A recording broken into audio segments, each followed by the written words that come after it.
오늘 제목은 확고한 푯대를 향하여, 이런 제목입니다. 여러분, 푯대를 정하고 달리는 것하고 푯대 정하지 않고 아무데나 마구 향방 없이 달리는 것하고는 틀립니다. 이 교회도 마찬가지예요. 교회도 분명한 푯대를 정해놓고 우리 교인들은 한 마음을 가지고 달려나갈 때 거기에 분명한 성과가 있고 또 마침내 목표 지점에 도달할 때 큰 기쁨이 넘치게 되는 것입니다. 우리 성경에 보면 사도 바울은 빌립보 3장 13절 14절에 이렇게 말씀을 했습니다. 형제들아, 나는 아직 내가 잡은 줄로 여기지 아니하고 오직 한 일, 즉 뒤에 있는 것은 잊어버리고 앞에 있는 것을 잡으려고 푯대를 향하여 그리스도 예수 안에서 하나님이 위에서 부르신 부름의 상을 위하여 쫓아가노라. 여러분 잘 아시는 대로 사도 바울은 아주 훌륭한 하나님의 종입니다.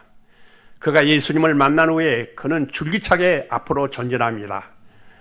그는 지중해 연안을 돌면서 선교사로 활동을 합니다. 가는 곳마다 메시아를 전합니다.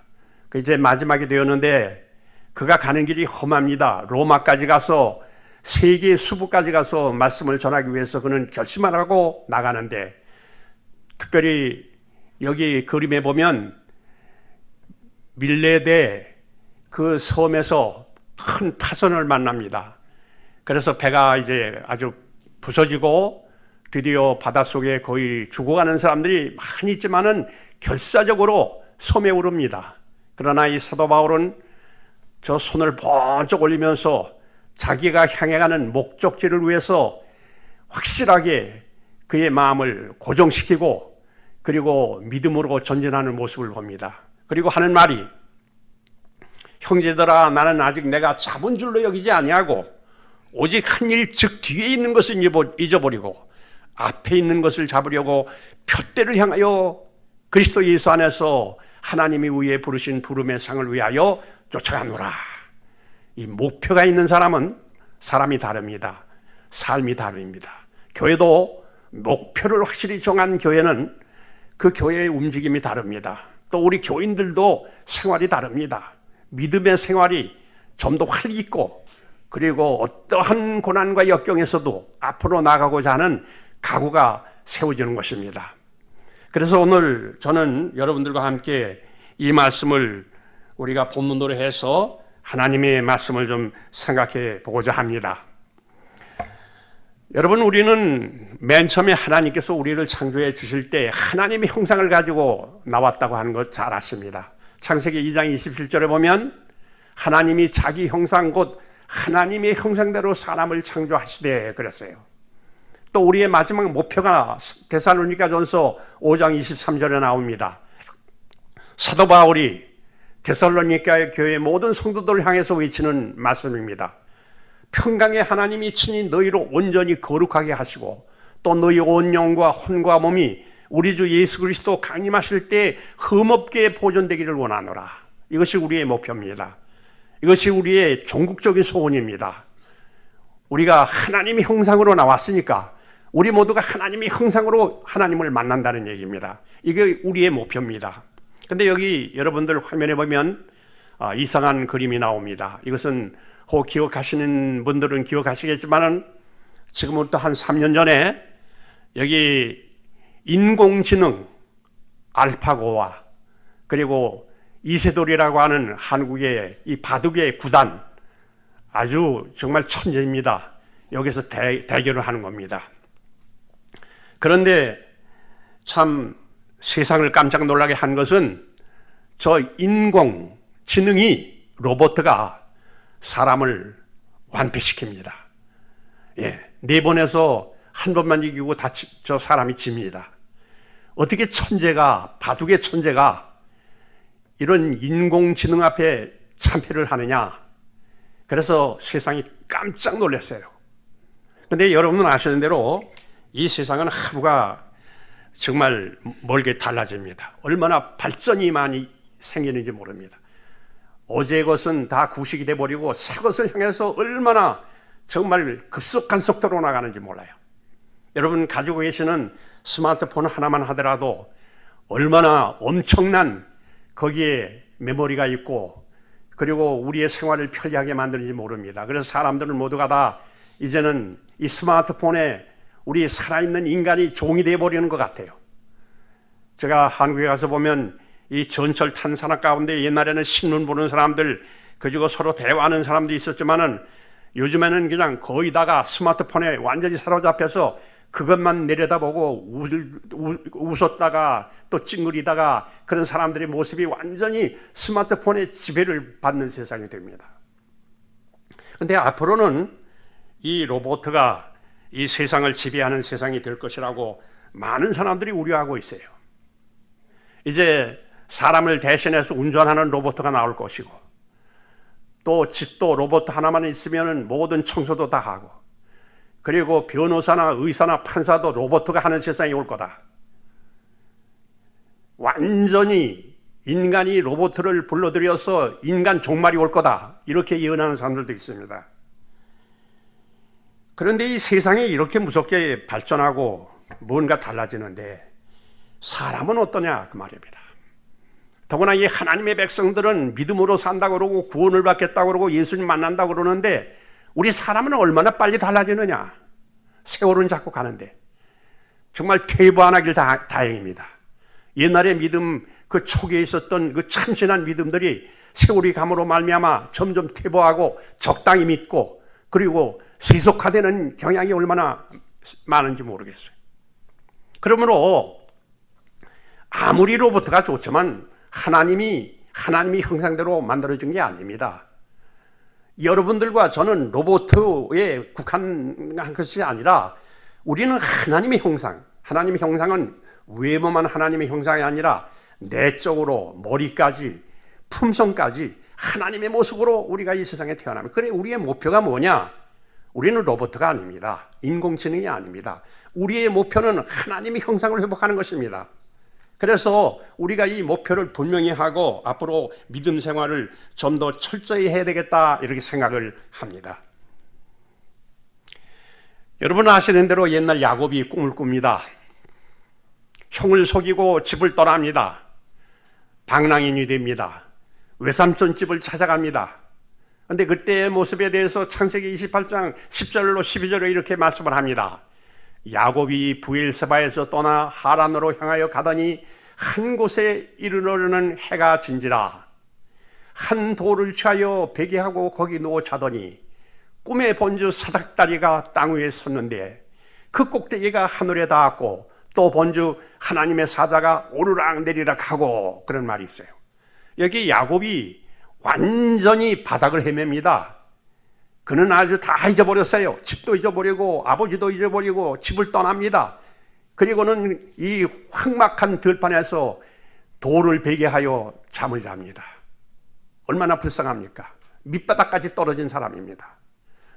그는 야곱이라고 하는 이름조차도 이상한 이름입니다. 속인다는 그런 남을 밀어낸다는 그런 이름입니다. 그래서 형을 밀어내고 그가 장자의 그 명분을 받습니다. 그런 것 때문에 그는 집을 쫓겨납니다. 그런데 이 가련한 야곱에게 하나님께서 나타나십니다. 꿈에 나타나셨어요. 거기에는 사닥다리가 보이는데 하늘에서 이 땅에서 하늘까지 닿은 사닥다리라고 했어요. 우리가 그 화이변의 기별을 보면 이 사닥다리는 예수 그리스도를 상징하는 것입니다. 그가 비록 아주 실망하고 도망꾼이 돼버리고 말았지만은 인생의 맞바닥에 그가 떨어졌지만은 하나님께서는 그에게 긍휼을 베푸셔서 오늘 과정 공부에 보신 대로 하나님께서는 죄인들을 보실 때 긍휼히 보셔요. 영어로 컴패션이라고 하는 이 단어가 이 구속의 단어입니다. 하나님이 우리 인간을 이렇게 불쌍히 보이시고 이 외톨이 인간을 그대로 버리지 않으시고 사닥다리를 통해서 천사가 오르락 내리락 하며 그에게 구원의 희망을 주셨어요. 근데 그 사닥다리 꼭대기에는 하나님의 음성이 나타나 야곱아 야곱아. 우리가 이 하나님께서 야곱에게 주시는 믿음과 그 약속과 보장입니다. 또 본주 여호와께서 그 위에 서서 가라사대 나는 여호와니 너의 조부 아브라함과 이삭의 하나님이라. 내가 너와 함께 있어 내가 어디로 가든지 너를 지키며 너를 이끌어 이 땅으로 돌아오게 할지니라. 내가 내게 허락한 것을 다 이루기까지 너를 떠나지 아니하리라. 야, 야곱에게 얼마나 고마운 말씀입니까? 그에게 약속하시는 것입니다. 하나님이 약속하시는 것입니다. 내가 비록 이렇게 치근하고 이렇게 불쌍한 존재가 되었지만 내가 너를 버리지 않겠다 말씀을 합니다. 그리고 우리 하나님께서 그에게 내가 너와 함께 있어 내가 어디로 가든지 너를 지키며 너를 이끌어 이 땅으로 돌아오게 할지라. 얼마나 행복합니까? 야곱은 모든 것을 다 잃어버렸지만 하나님이 그를 만나 주십니다. 내가 너와 함께 하겠다고 하는 것입니다. 여러분, 우리 하나님의 백성들이 이 세상에서 살 때 얼마나 어려움을 많이 당합니까? 얼마나 낙담과 실망이 큽니까? 뜻하지 않는 재난 가운데서 허덕이는 사람이 얼마나 많습니까? 그러나 옛날 야곱을 만나주신 하나님은 오늘날 우리를 만나주십니다. 여기 앉아 계신 여러분들, 저나 여러분이나 다 인생의 야곱입니다. 우리는 다 정말 이 세상 살 만큼 살아봤어요. 쓴맛도 보고 단맛도 봤어요. 그런데 우리가 이제는 결론은 뭐냐? 하나님 외에는 우리를 건져내실 분이 없다고 말입니다. 우리가 가는 길에 보장이 되실 분은 하나님밖에 안 계시다고 말입니다. 다 동의하십니까? 우리가 이제 이 인생의 나그네 길, 이 밑바닥 길을 걷는 사람이라 할지라도 하나님은 절대로 우리를 외면하지 않으시다고 말이에요. 우리의 연약한 손을 붙들어 주신다고 말입니다. 옛날 야곱의 길을 만나신 그 하나님이 오늘날 우리를 만나 주신다고 말입니다.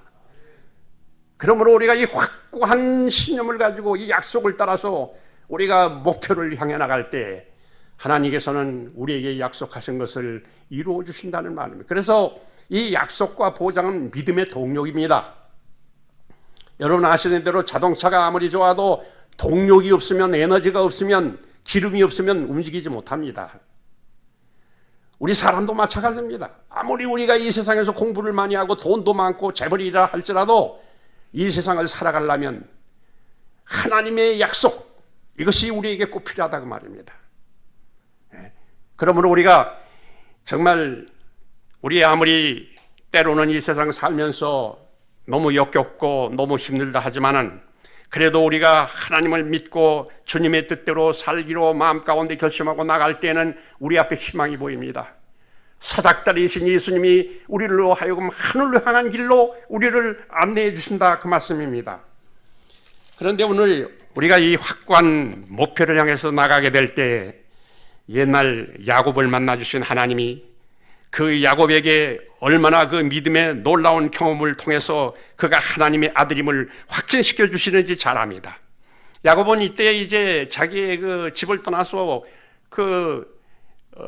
외삼촌네 집에 가서 20년 동안을 종살이를 합니다. 그가 한 번 아버지를 속인 죄로 20년 동안 속임을 받습니다. 그래서 그 외삼촌에게 뭐 품삯도 많이 변경하고, 그리고 아내를 얻는데도 속임을 당해서 뜻하지 않게 아내가 둘이나 생기고, 거기에다가 시녀까지 하셔서 4 부인이 생깁니다. 한 남편이 4 부인을 거느리고 산다고 하는 것, 얼마나 불행합니까? 얼마나 고통이 심합니까? 자식들 간에도 온갖 갈등이 나타나는 것입니다. 하루가 멀지 않게 문제가 생깁니다. 그래서 그는 낭패한 인간입니다. 그래서 그는 거기에서 정말 속임을 당하고 고통을 당하고 가정 문제, 재정 문제, 온갖 문제를 가지고 그가 집으로 돌아옵니다. 그럴 때 이 야곱은 드디어 형이, 옛날 그 형을 속였던 그 형이 자기를 복수하기 위해서 400명의 군사를 거느리고 온다는 소식이 들립니다. 그는 아무 방비책이 없어요. 군대도 있는 것도 아니고, 전쟁할 수 있는 무슨 싸움을 할 수 있는 기술이 있는 것도 아니고, 식구는 잔뜩 거느리고 그는 돌아갑니다. 그때 그 약복 강가에서 하나님이 야곱을 만났습니다. 바로 거기에서 밤새 동안 씨름을 합니다. 그가 그 천사와 함께 씨름할 때 드디어 그는 어떤 일이 있어도 내게 복을 주시지 않으면 내가 놓지 않겠다고 하는 결의를 가지고 그를 그냥 끼어앉습니다. 환도뼈를 내치지만은 그는 죽어도 놓지 않겠다고 그냥 결심을 표합니다. 드디어 하나님께서 그에게 허락을 하셨어요. 내가 천사와 더불어 싸워서 이겼다. 너는 이제 야곱이 아니라 이스라엘이라고 하는 이름을 주십니다. 어떻게 연약한 야곱이 천사와 더불어 싸워서 이길 수 있습니까? 여기에는 비결이 있었어요. 그것은 뭐냐면 자기가 완전히 죽을 때 천사도 이길 수 있었다고 말입니다. 그 영어로 이런 말씀이 있습니다. When self-surrendered. 자기가 완전히 승복되었을 때 victor was sure. 승리는 확실해졌다. 우리가 이 영적 생애에 있어서 너무 자주 실패하는 원인이 뭡니까? 우리가 믿음으로 산다고 한지 왜 믿음이 자라나지 않습니까? 문제가 누굽니까? 남입니까? 납니까?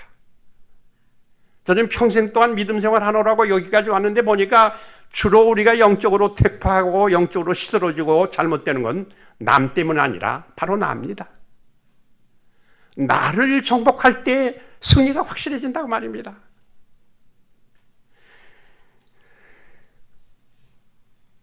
우리는 믿음 안에서 지속적인 성장이 필요된 사람입니다. 제가 그 정로의 계단이라는 책을 보면 화이트 부인이 우리가 하늘에 가기까지 영원한 구원이 있을 때까지 13단계로 계단을 말씀합니다. 우리가 이 신앙생활은요, 한꺼번에 올라가는 게 아닙니다. 순식간에 올라가는 게 아닙니다. 신앙생활은 엘리베이터를 타고 올라가는 게 아닙니다. 한 단계, 한 단계. 밑에서부터 매 스텝 투 크라이스트. 예수님을 따라가는 것은 단계적으로 따라가는 겁니다. 날마다 십자가를 지고 예수님을 따르는 것이에요. 그래서 저는 우리의 그 목표를 향해서 나가는 우리들의 발걸음을 5가지 단계로 좀 적어봤습니다. 첫째는 요한복음 16장 8절에 보혜사 성령 우리를 향해 우리에게 오셔서 우리를 책망하신다는 말입니다. 우리에게 죄책을 일으켜 주신다는 말입니다.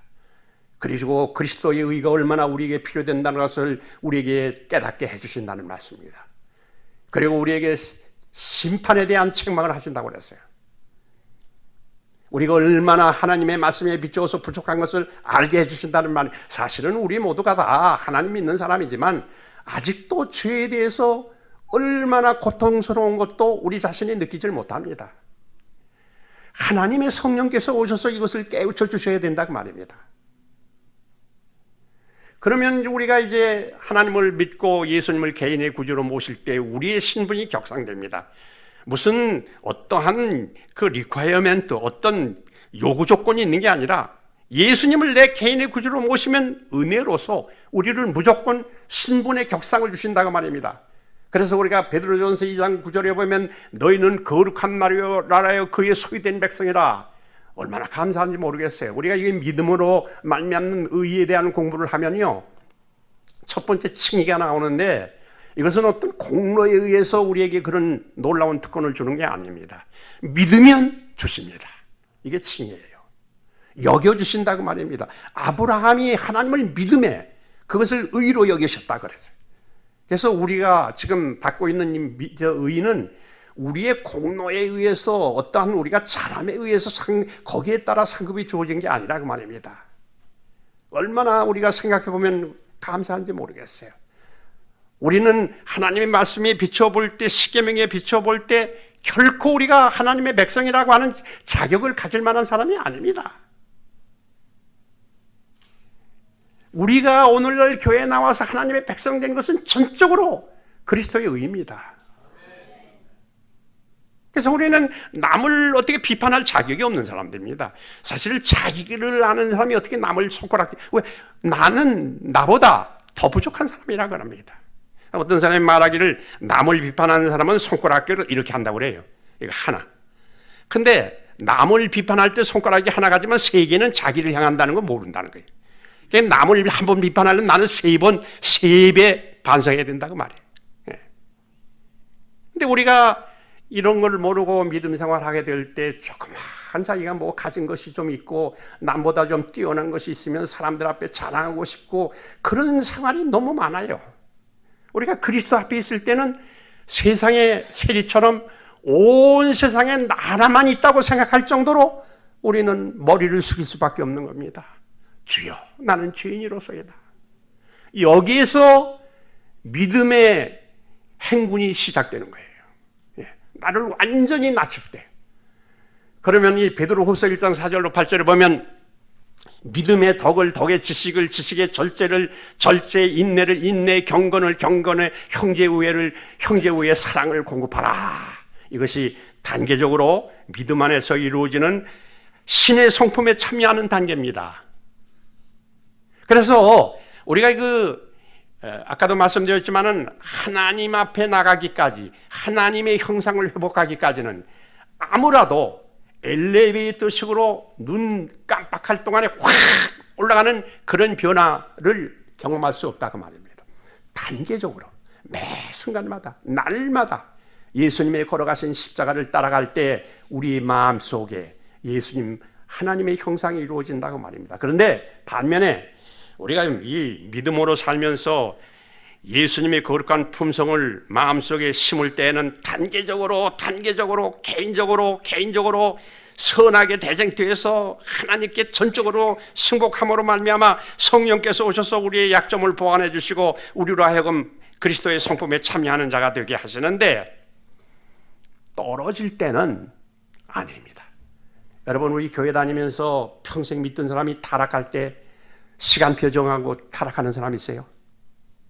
천천히 조금씩 타락하는 사람 많지 않습니다. 마귀가 하늘에서 타락할 때 어떻게 타락했는지 아세요? 누가복음 18장에 보면 예수님께서 내가 사단이 하늘에서 번개처럼 떨어지는 것을 봤다고 그랬어요. 타락은 번개처럼 떨어지는 겁니다. 멀쩡한 사람이 교회 장로님이 하루아침에 이상한 소문이 들려요. 그거 왜 그런지 알아요? 목사님이 또 어떤 때는 또 이상한 소문이 들려요. 그거 왜 그런지 알아요? 이 타락이라고 하는 것은 천천히 떨어지는 게 아닙니다. 아무도 자신이 없어요. 하루아침에 죄인이 되는 겁니다. 그래서 우리는 하나님을 의지하고 믿음으로 사는 사람은 매 순간마다 주님과 다 같이 살아야 돼. 주님을 붙잡고 살아야 돼. 아무도 자신할 수 없어요. 아무도 자신할 수 없어요. 그럴 때 우리에게는 점점 진정한 회심과 회개를 통하여 새 사람이 되고 성령께서 영감을 주셔서 우리로 하여금 자신을 발견하게 되고 전적으로 주님을 의지하고 되고 그 다음에 너무 기쁨이 넘쳐 순종하는 생애를 삽니다. 그런데 우리가 하나님 앞에 순종하는 그 순종도 그냥 순종이 아니고, 제가 그 예배학을 공부하면서 좀 보니까 우리가 하나님 앞에 하는 그 순종은 보통 인간이 어떤 윗사람에게 하는 순종과 좀 다릅니다. 어떤 때는 눈치 보고 하기도 하고 어떤 때는 체면 관계로 하기도 하는데, 구원받은 사람이 하나님 앞에 하는 순종은 즐겨 순종하는 거예요. 영어로는 willing obedience. 참 막을 수 없어요. 얼마나 하나님의 사업이 사랑스럽고 얼마나 하나님의 사업을 돕고 싶은 마음이 간절한지 뜨겁게 타오르는 마음으로 하나님의 사업을 한다고 말입니다. 이것이 달라요. 교회에서 직분을 주니까 그 직분에 따라 마지못해 하는 거, 그거 아닙니다. 교회에서 직분을 주든 무슨 내가 선교회장이 되든 내가 선교의 서기가 되든 내가 평선교인이 되든 아무 직분도 내게 없어도 지금까지 하나님께서 주신 은혜가 너무 커서 아무도 나를 인정하지 아니하지만 나는 기쁨으로 하나님을 섬긴다.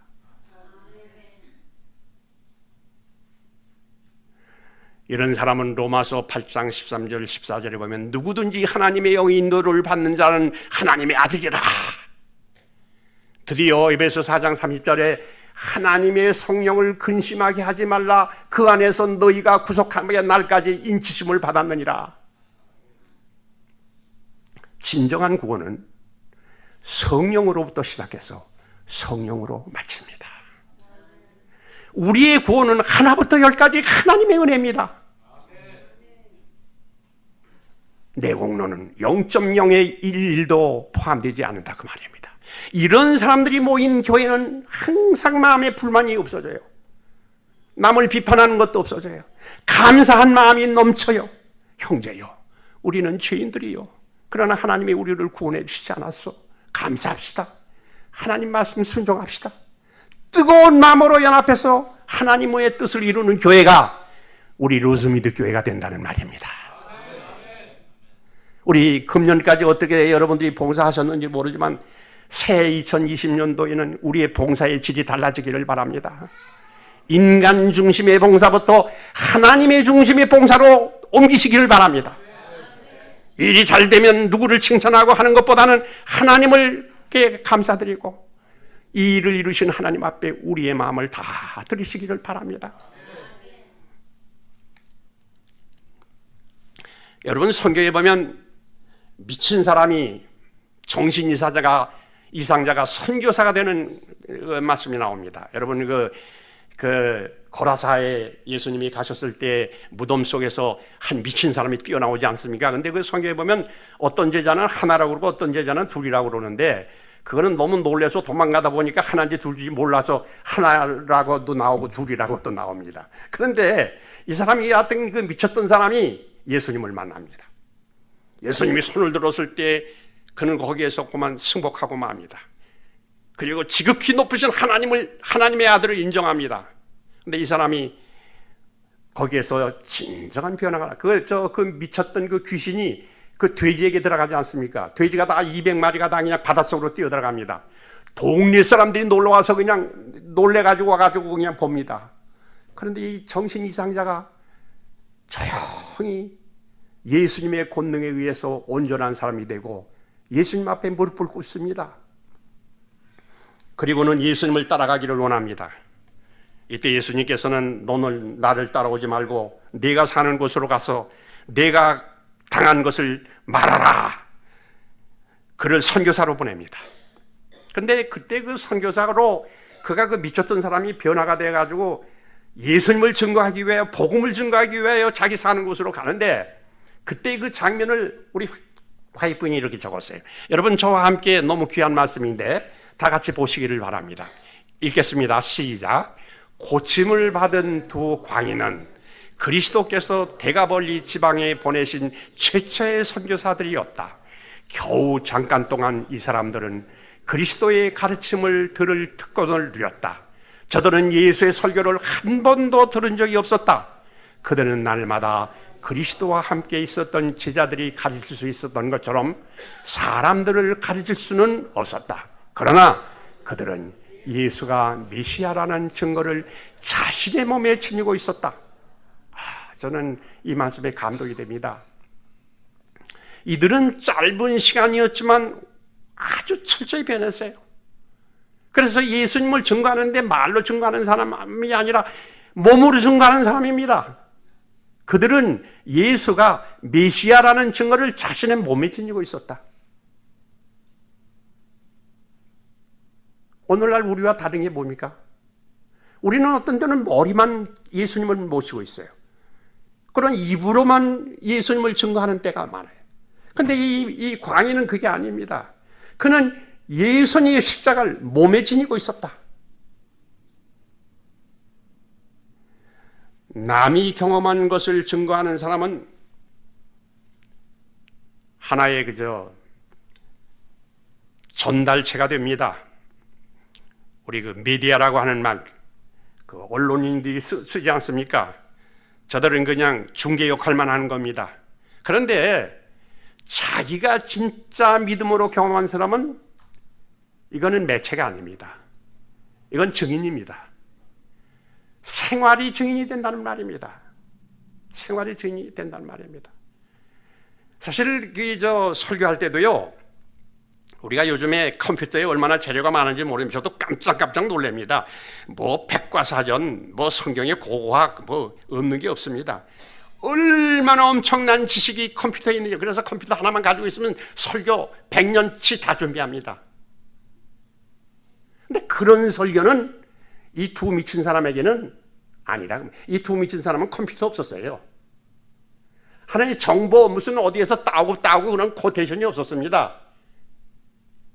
그 마음속에 예수님을 모심으로 말미암아 그의 몸에 예수님이 메시아라는 증거를 몸에 그가 가지고 있었다 그 말입니다. 그래서 우리 오늘날 우리 교회 안에 모든 설교도 그렇고 증거도 그렇고 나가서 활동하는 것도 그것도 누가 이렇다더라, 성경에 이렇게 기록되어 있어, 그거는 약합니다. 내가 성경을 연구하고 믿어보니 내 마음에 이런 은혜가 있었습니다. 이건 내 경험입니다. 자기의 증거를 가지고 나가서 외칠 때 감동이 있단 말입니다. 제가 평생 동안 목사 아닙니까? 얼마나 많은 설교를 하고 다녔는지 모릅니다. 한국에서도 뭐 전도회도 하고 부흥회도 하고 외국에서도 설교하고 많이 다녔습니다. 그런데 제가 경험한 것은 어디에 무슨 백과사전의 주석책에 이러이러하다 이렇게 논리적으로 하는 것보다는 내가 짧은 경험이라도 은혜가 되고 내가 실제로 경험한 것을 말하니까 많은 사람들이 감동이 되더라고요.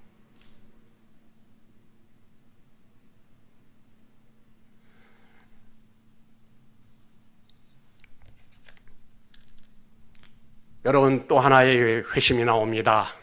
이것은 예수님 십자가에 달려 들어가실 때 오른쪽에서 죽어가던 강도입니다. 그는 예수님을 만났을 때 짧은 만남이었습니다. 불과 아마 뭐 1시간도 안 되는지 모르겠어요. 그런데 그 짧은 시간에 구원받은 사람입니다. 이 사람은 홈런 친 사람이에요. 그냥 불과 몇 시간에 홈런 하늘나라 올라간 사람이에요. 예수님이 보장을 하셨으니까요. 여기 우리가 누가복음 23장 42절에 보십시오. 가로되 예수여, 당신의 나라에 임하실 때 나를 생각하소서 하니 예수께서 이르시되 내가 진실로 내게 이르노니 오늘 내가 나와 함께 낙원에 있으리라. 여러분, 예수님에게서부터 낙원에 있겠다고 보장받은 사람 이 사람입니다. 이 짧은 시간에 우리가 왜 회개를 철저히 못하는지 아십니까? 아직도 시간이 좀 있어. 내가 앞으로 그래도 몇 년을 살겠지. 그때까지 회개하면 되지 않아? 천천히 해요. 근데 이 강도는 죽을 날이 금방이에요. 이제 죽어가요. 죽어가니까 얼마나 정말로 간절하고 뭐 체면 없이 하나님께 전적으로 매달리고 회개한 겁니다. 주여, 주님의 나라에 임하실 때 나를 생각하소서.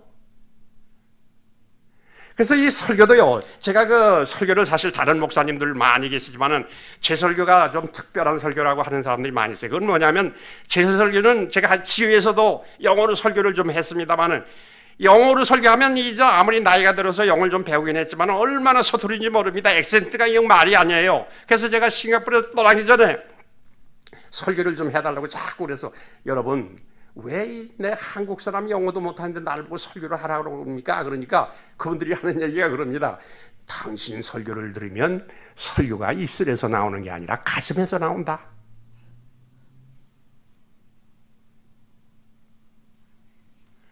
여러분, 가슴으로 말하고 가슴으로 듣는 우리 로스미드 설교 시간이 되기를 바랍니다. 그러면 은혜가 있어요. 아무리 메마른 세상이지만 성령께서 그 자리에 오십니다. 로스미드 교회가 다시 한번 불처럼 일어나는 비결은 바로 이겁니다. 우리 로스미드 교회 앞으로 계획이 많을 겁니다. 내년도 사업을 위해서 우리 새 직원들이 선출이 되면 많은 계획서를 낼 겁니다. 그러나 가장 우리의 첫 단계는 예수님을 만나고 성령께서 이 교회를 이끌어 주시는 교회가 되기를 바랍니다. 여러분, 제가 시간이 많이 가기 때문에 오늘 준비한 것을 다 말씀드리기 어렵지만요, 제가 정말 이 강도가 회심한 이 내용을 생각해 보면서 저도 이제 나이가 들다 보니까 살 날이 얼마 남지 않았어요. 그래서 옛날 젊었을 때보다 지금 아주 초조합니다. 야, 내가 정말 얼마 동안 더 하나님이 살게 해주실는지 모르지만 앞으로 1년을 더 살까 2년을 더, 내 친구들이 하나씩 둘씩 갑니다. 그냥 천천히 가는 게 아니라 갑자기 갑니다. 그런데 나는 이제 앞으로 얼마나 살까? 만일에 회개하지 못하고 준비하지 못하고 내가 떠나면 얼마나 억울한 사람일까?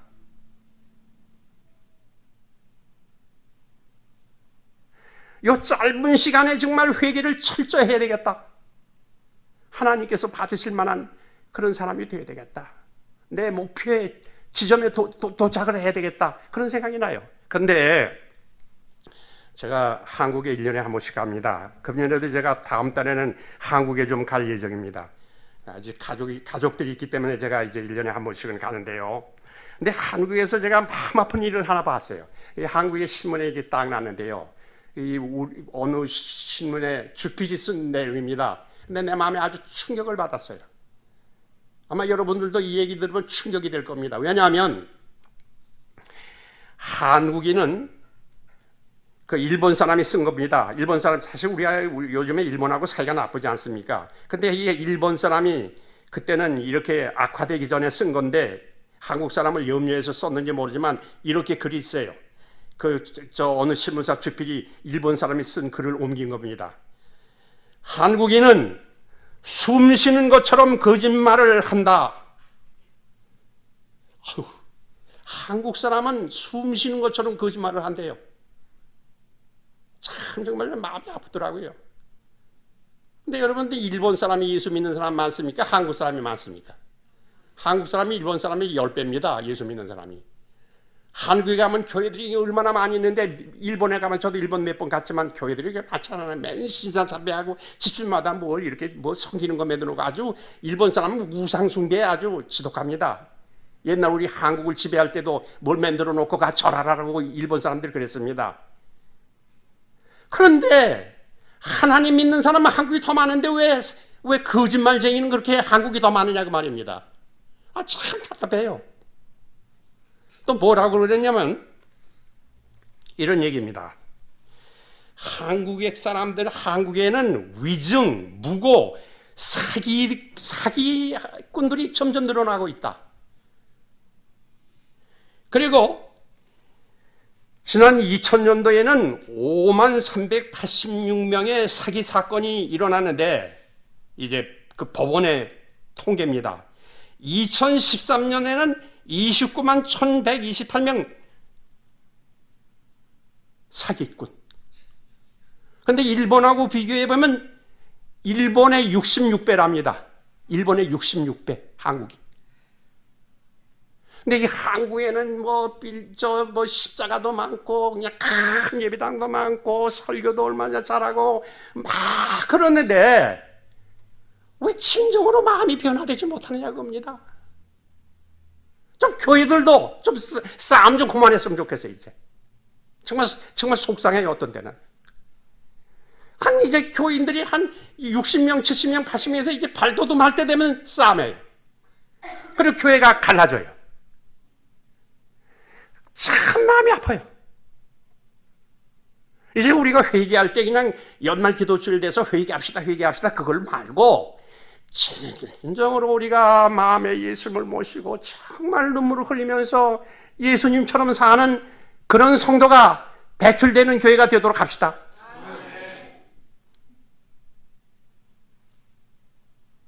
사실 오른쪽에서 죽어가던 그 강도가 진정으로 회심했는데요. 그 짧은 시간에 무슨 회심이 그렇게 철저히 했을까? 그런데 우리 교회 어떤 신학자는 그랬습니다. 이 강도는 비록 짧은 시간에 회심했지만은 칭의와 성화의 경험을 다 했다고 그랬어요. 우리는 예수님이 믿음으로 우리에게 믿음으로 말면 의의 두루마기를 입혀주는데 그 후에 평생 동안 성화의 경험을 하고 사는데 이 강도는 너무 시간이 없어서 그런지 너무 은혜를 받아서 그런지 예수님 옆에서 십자가가 가까워서 그런지 짧은 시간에 칭의와 성화의 경험을 모두 했다. 제가 우리 교회에서 쓴 신학자의 그 글을 읽고 아주 감동을 받았어요.